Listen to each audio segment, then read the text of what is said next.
在当地时间2月21号，美国媒体国家利益的消息显示，北约一众国家在最近结束了自己的北约国防部长会议。美国现任中央司令部司令、新任国防部长劳埃德·奥斯汀上将对外表示，在会议上各成员已经同意增加军事投入，并加入美国立场，联手威慑中国，以保证集体的国家安全。而该项提议被称为步调威胁。据美媒介绍，在会议上，美国现任的国防部长承认，在早期北约的成立主要是为了应对苏联的威胁，而在苏联解体之后，北约的工作在全球其他地区也表现出良好的作用，在阿富汗、伊拉克等中东地区做出了重要贡献，似乎也是为了突出要拉拢盟友遏制中国的意图。美国这位新上任的黑人部长还造了个新概念，基于当前卫星技术和网络技术的发展，北约没有理由不去影响和介入太平洋地区的危险和不稳定。中国对全球的影响力正在迅速扩张，这是一种全新的经济帝国主义，旨在利用经济全球化来增加自己在全球各地的话语权和所有权。有意思的是，美国国防部长还提了一个例子，中国在吉布提修建了一个新的军事基地，不远处就是美军的军事基地。美国佬哪受得了这个气？实际上，光从这位防长的话语中，其实就能透露出来，美国已经变得不自信了，而北约内部的合作也开始松散化。否则也不需要去费尽心思地编造一个全新的概念，一个完全臆想和污蔑的概念，来统一北约各成员国的战略和态度。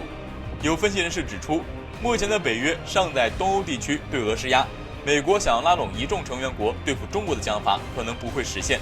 首先就是内部矛盾重重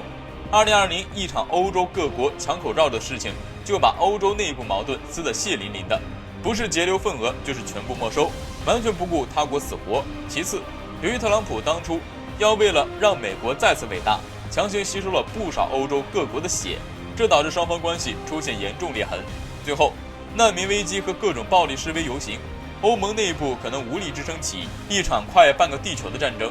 与其说他们会团结，不如说是他们内部先打一场，最终的胜利者才能统一一下欧洲步调。美国当局想用一个新造的概念来忽悠自己的小弟冲锋陷阵，可能有点难了。在背后摇旗助威可能会出现，但真刀真枪上战场，美国人可能要失望了。据中国科技新闻网报道，近日广东在新一期的规划文件中提到，将建造一条连接上海与深圳的沪深广高速磁悬浮通道。根据计划，这条磁悬浮通道将长达1500公里，采用国内首创的先进磁悬浮技术，使得列车时速可达到600公里，从上海到深圳仅需2.5个小时。沪深广磁悬浮要来了，对于我们而言无疑是一个好消息，因为这也标志着我国新一代交通基建革命要开始了。如同高铁一样，高速磁悬浮列车也将成为中国的一个对外名片。在中国的高温超导磁悬浮技术之前，磁悬浮列车技术基本上是被德国与日本所垄断。如今从速度上看，中国磁悬浮列车已经超德日了。不过对于国内的某些公知而言，中国技术超过国外显然是不可接受的。于是我们在看到中国磁悬浮技术进步同时，一些奇怪的公知言论也开始盛行起来。那么国内究竟有哪些对磁悬浮的谬论呢？我们也来一一揭底。一、磁悬浮辐射大。记得过去国内一些小区的居民抵制基站的建设，原因是这些基站有辐射。后来国外在建设 5G 的时候， 5G 基站有辐射的言论同样尘嚣甚上，这说明辐射论在很多地方都有市场，也因此不少人将科技的进步视为洪水猛兽。而在我国建设磁悬浮列车的过程中，不少公知同样搬出了辐射论。实际上官方早已辟谣，通过测试发现磁悬浮列车在5米距离内产生的辐射小于一部手机，在1米距离内小于家用电磁炉。磁悬浮辐射大属于无稽之谈。二、乘坐磁悬浮列车对体质有严格要求。与辐射论有着异曲同工的，便是一些养生专家宣传磁悬浮列车速度太快，不是体质很好的人可能承受不住，磁悬浮噪声太大会造成头晕耳鸣等这样的言论，听起来的确很唬人，但经不起推敲。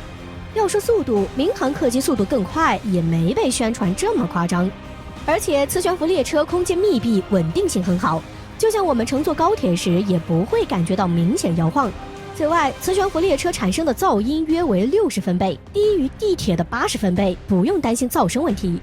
3. 建造磁悬浮劳民伤财，造成巨大的资源浪费。既然无法从技术上找漏洞，国内的一些公知对于中国基建的批评还是有一个万能公式，那就是劳民伤财。